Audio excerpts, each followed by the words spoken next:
we're going to be introducing Scout Bug Fighter.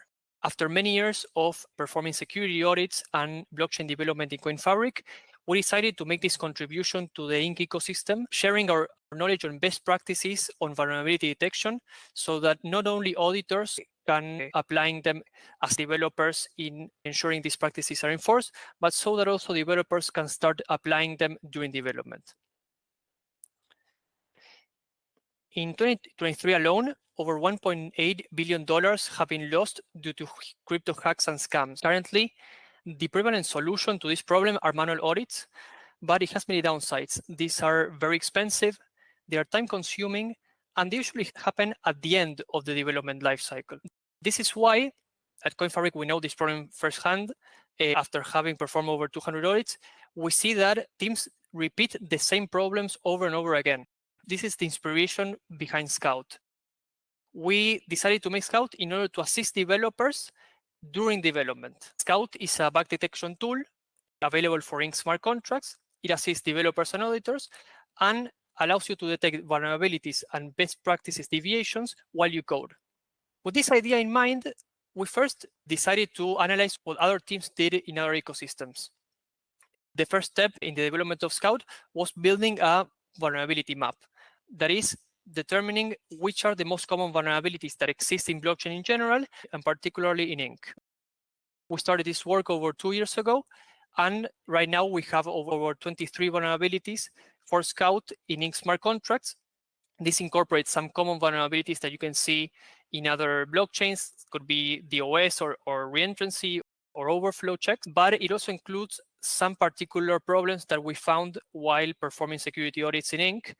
Some of them related to contract storage and other ones to delegate call, for example.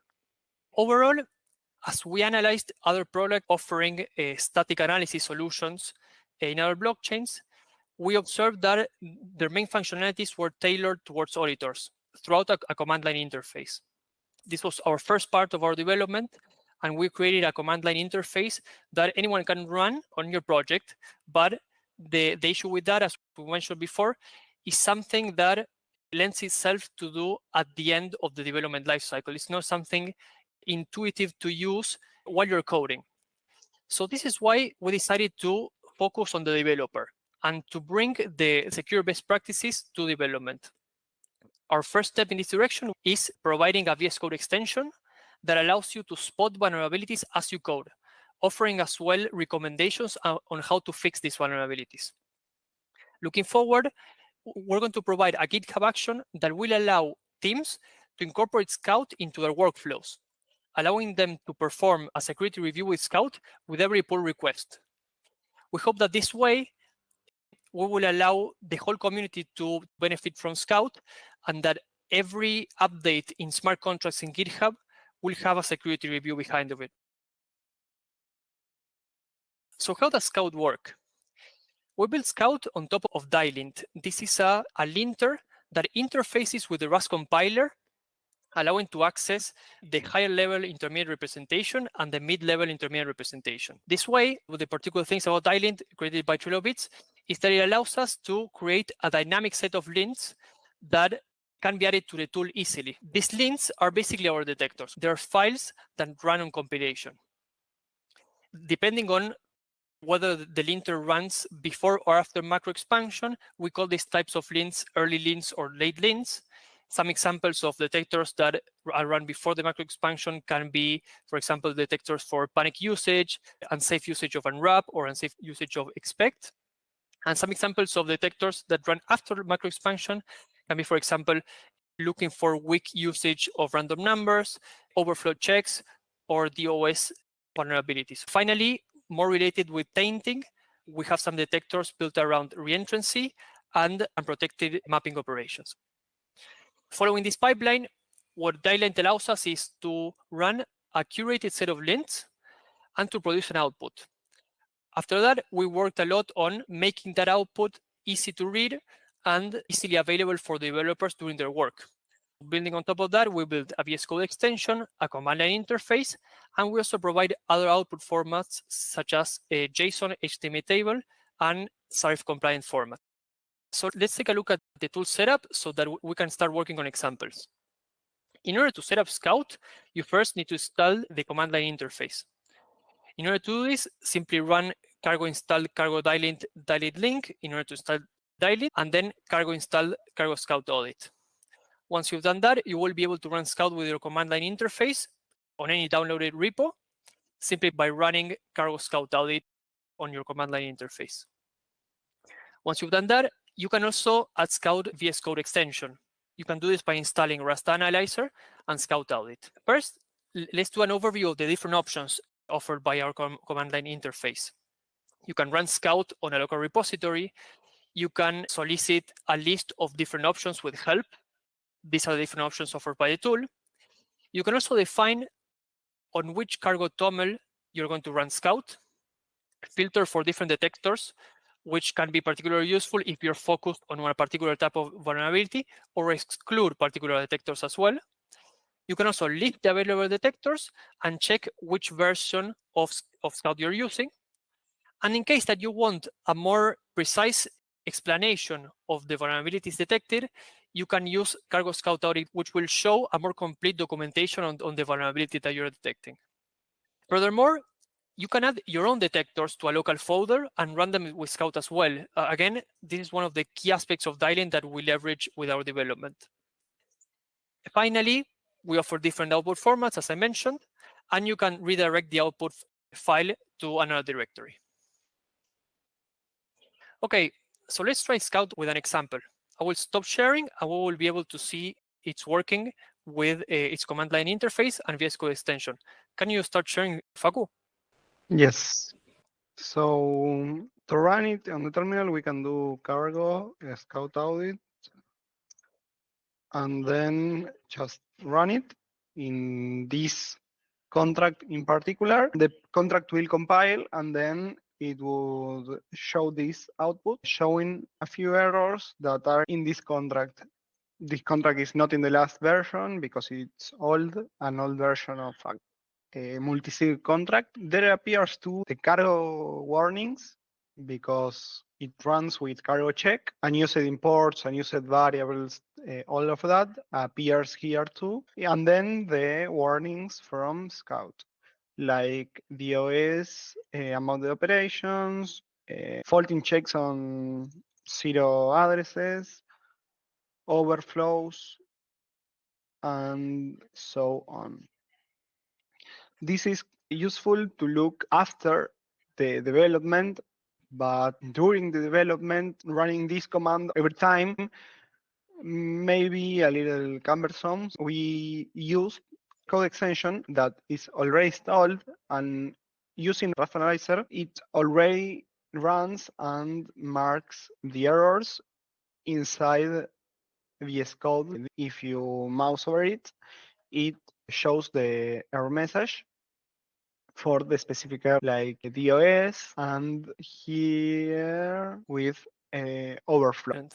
Maybe, Facu, we can start going one by one as some of these particular examples so that people joining the webinar can relate to what will be the typical working experience with Scout resolving these issues and taking a look at it. Why don't we start with a DOS or an overflow that you have? Yeah. Yes, these DOS warnings are all true positives. There are errors in the code, and those exist because wallet participants here, defined up here, is a vector does not have a fixed size, so looping over them could be detrimental to the contract if those are long enough, because there will be no gas left to pay to the node. So to solve this problem, you could make wallet participants fixed size or have a max size, a size that you are sure that the gas would be enough to traverse all the vector. If not, it's an error. So solving this could be making a check here that the wallet participants is the size X or less. So in this particular case, you solve the denial of service issue by limiting the amount of participants of the wallet, right? Yes. Are there any other ways in order to solve this problem? Because I think if I am developing a wallet, I would like to allow as many users to participate. Is there any other sort of structure that we could use in Ink smart contracts in order to solve this problem other Yes, than a vector? you could use a check if the new participant that you want to add to the multi-sig wallet in the wallet participants, using wallet participant as a mapping instead of a vector, using it as a set instead of a true mapping, and checking existence of participant inside the mapping of participants. So using mapping in general seems to be a solution to many security problems instead of, so something that we discovered as we worked is that some of the issues that we found are related to the incorrect usage of vectors.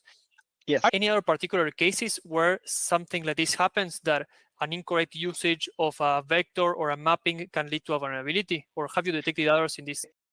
In this contract, there is another mapping vulnerability that inserting of the type account ID could lead to taking another person accounts using this as another account, another address of your address. For example, if this mapping keeps balances or votes or something like that, could conceive a vulnerability if there are no checks beforehand. So in this case, this is not a vulnerability, this is a false positive, because this account ID is just a token and a balance of this wallet.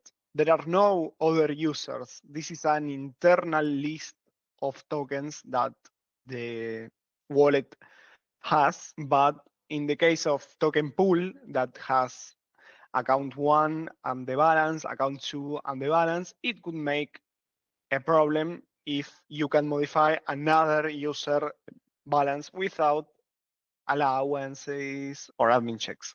So even though this is a false positive, because in this mapping we're saving amounts related, so amounts per token, not amounts related to a particular address. In the case that you had amounts related to particular addresses and a function allowing you to modify those amounts, how can you solve that vulnerability and ensure that no one can make modifications to other users' balances? You should make a check making that the color of the function is equal to the key of the mapping you are modifying. Is there any other vulnerability that you have reviewed while looking at this code that we can mention to the audience? Yes, this error right here, transaction PSP22 token amount before trader's fee is unsigned with 28. So it could overflow if these two items are 64 bytes or higher. So a potential overflow is here. A potential solution to this is using a saturating mul instead of the raw operator to check if this overflow during execution, it would try here, because the division is handled right here, but the multiplication is not. So this could overflow, but not this, because this is a checked div. You should make a checked mul here to solve this problem.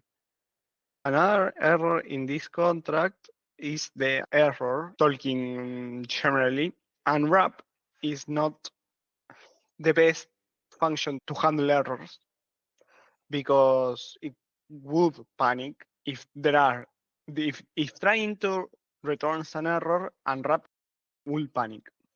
So you can, instead of unwrap, make unwrap or match error and OK from the trying to return a better error from the conversion.